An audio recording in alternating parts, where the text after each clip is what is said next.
Chapter 20. The Family and the City.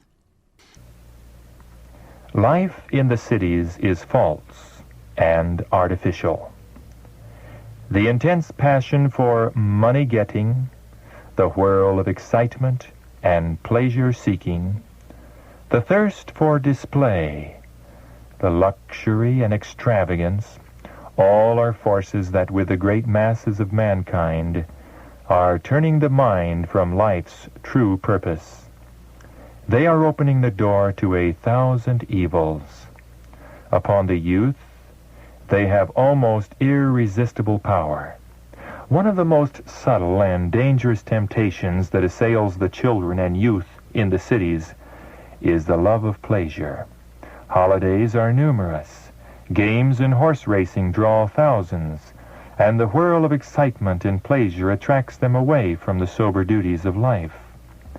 Money that should have been saved for better uses is frittered away for amusements.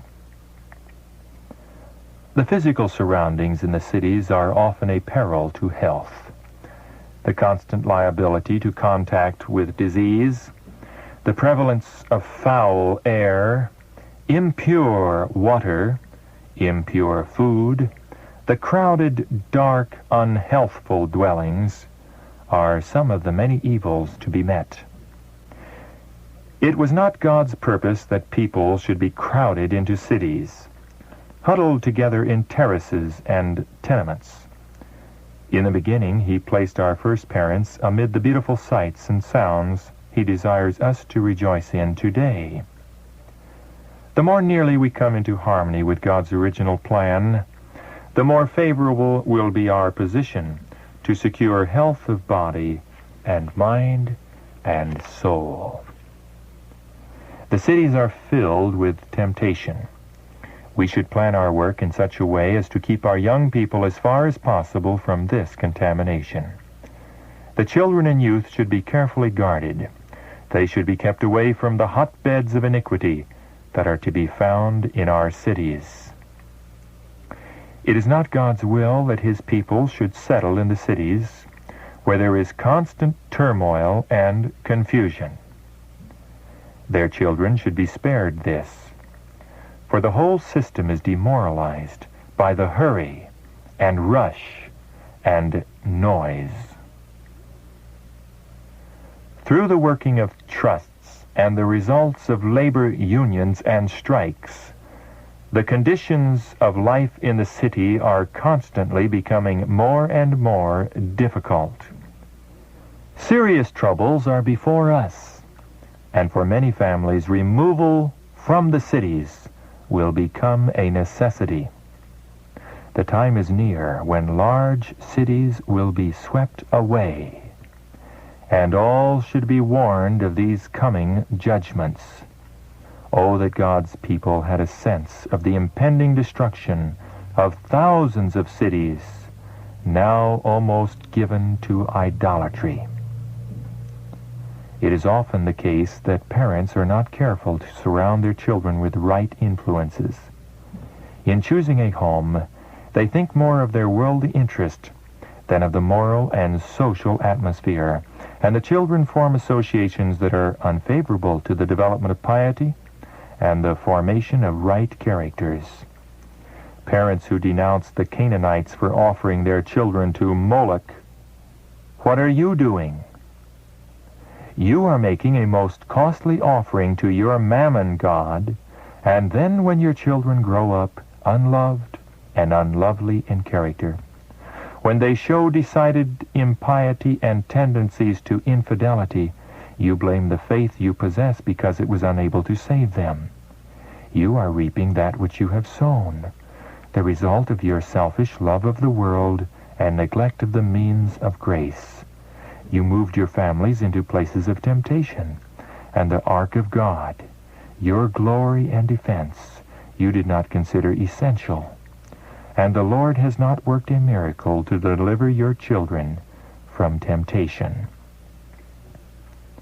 There is not one family in 100 who will be improved physically, mentally, or spiritually by residing in the city. Faith, hope, love, happiness can far better be gained in retired places where there are fields and hills and trees.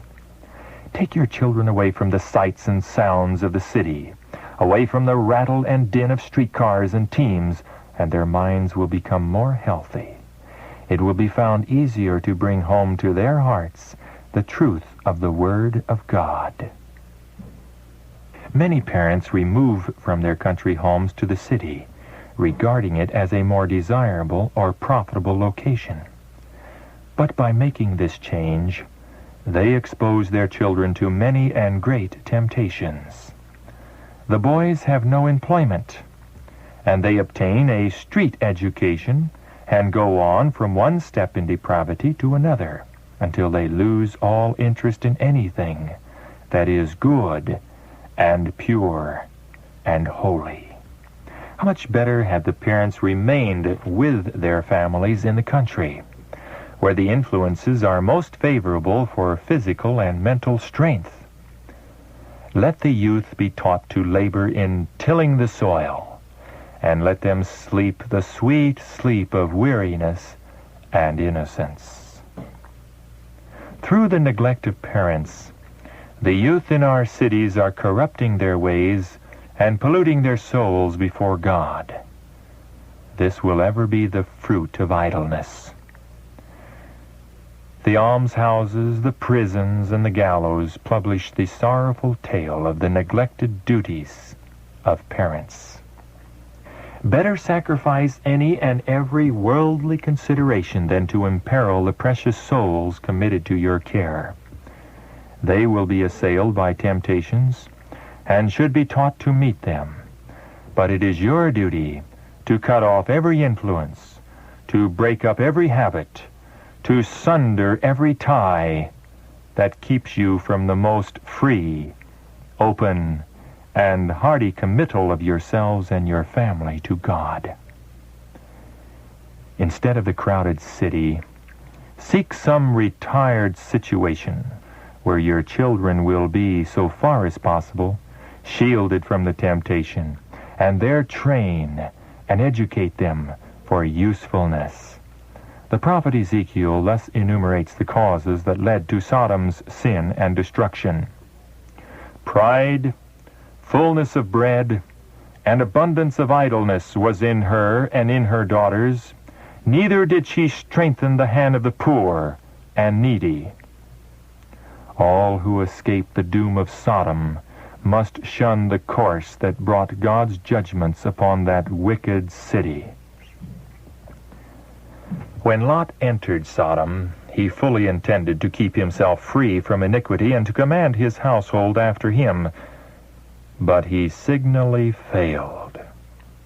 The corrupting influences about him had an effect upon his own faith, and his children's connection with the inhabitants of Sodom bound up his interest in a measure with theirs. The result is before us. Many are still making a similar mistake. Let it be your study to select and make your homes as far from Sodom and Gomorrah as you can. Keep out of the large cities. If possible, make your homes in the quiet retirement of the country, even if you can never become wealthy by so doing. Locate where there is the best influence. I am instructed by the Lord to warn our people not to flock to the cities to find homes for their families. To fathers and mothers I am instructed to say, fail not to keep your children within your own premises.